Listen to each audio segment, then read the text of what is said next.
Hi, this is John for BestWindowsMobileApps.com with a review of EzyTip, a tip calculator, one of many available. This particular one, I'll start off by the first thing I noticed is aesthetically, it's quite nice. I think the first thing I'd like to do is go into settings. And the developer does point out that you don't need a stylus. However, I'm just going to go ahead and use one just to make it a little easier to see. So I'm going to settings here. And we have three different sections here: tip, calculations, and help. So tip obviously is where you can set the preferences for your tip. So we have 10%, 15, 20. This one was 25 under preference 4, but I set it for 18, and that's going to be my default.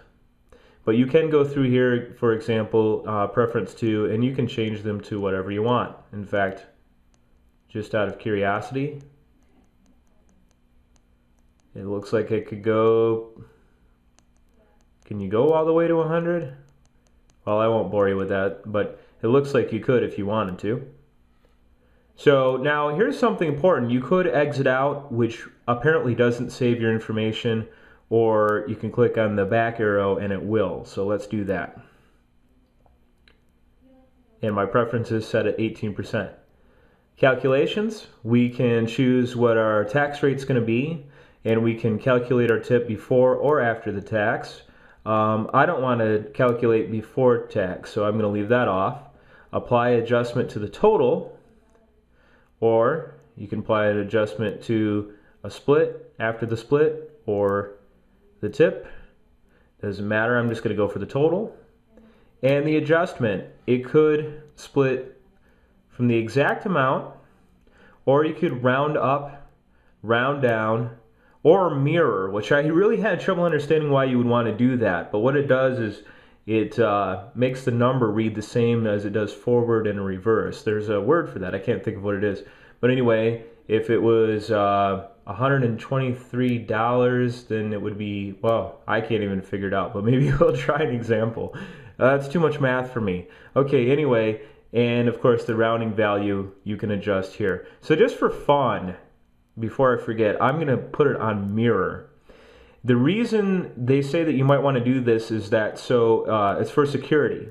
So if you're looking at your bill, any bill that you use the calculator for on mirror, you'd be able to identify as that same as forwards as it is backwards. What is that called? Oh my goodness. Okay. Well, anyway, let's go back. You did see there's a help menu too that explains everything. And explains it pretty well in line too. So just for fun, let's make the bill $10.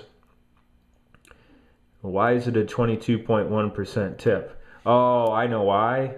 Because it's trying to read the same forward as it does backwards. So it upped the tip a little bit to make that work out. So the final bill is $12.21, and if we split it, and make sure that if you're doing this that you click on, oh, this is nice. If you go to the menu here, you can make your adjustments here as well. So there's my adjustments. Oh, I see it looks like spilled coffee. That's nice. You can make all your adjustments on this screen too, so you really don't have to go back to the settings. So if you go on here to split, let's split it between two people. Let's see what happens.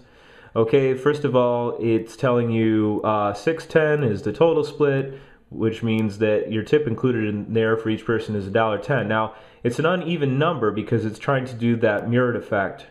So split between two people, one person's going to have to pay an extra penny. So that's why there's an asterisk there. And that's pretty much the extent of the program. Now, it's kind of funny, as I was reviewing this, I was reminded that you can make these adjustments on the same screen, which is really nice. You don't have to go back and adjust on a separate screen. So that's great. As far as I can tell, there is no part of the application that allows you to split differently between people. For example, maybe one person paying 10%, another person paying 20, and another person paying 70 or whatever.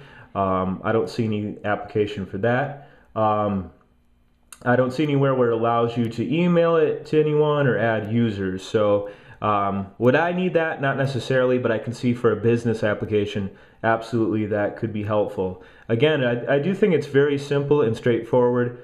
I like the aesthetic of it. I do know that you do have to have the .NET Compact framework set to installed for 3.5, as I found out. I had a problem with my phone and I had it replaced, and I didn't have the 3.5 framework in there, and it would not run. So you do have to have that. It looks like it supports quite a few dimensions, from 240 by 320 all the way up to 800 by 480. This is on my Touch Pro, so you can see what the resolution is like there. And although these buttons at the top are very small, I was easily able to click or tap on them with my finger. If I go to settings right here with my thumb, well, it's relatively easy. It doesn't seem to want to go right now, but I did it earlier and it worked just fine.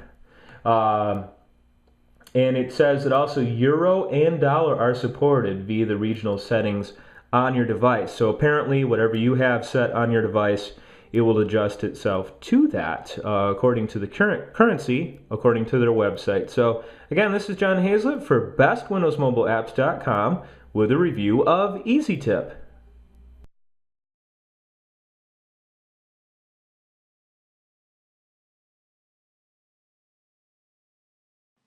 Well, wouldn't you know it, I got through all that review and I forgot to mention the most important thing. This app, EzyTip, is available for $1.99. Thank you.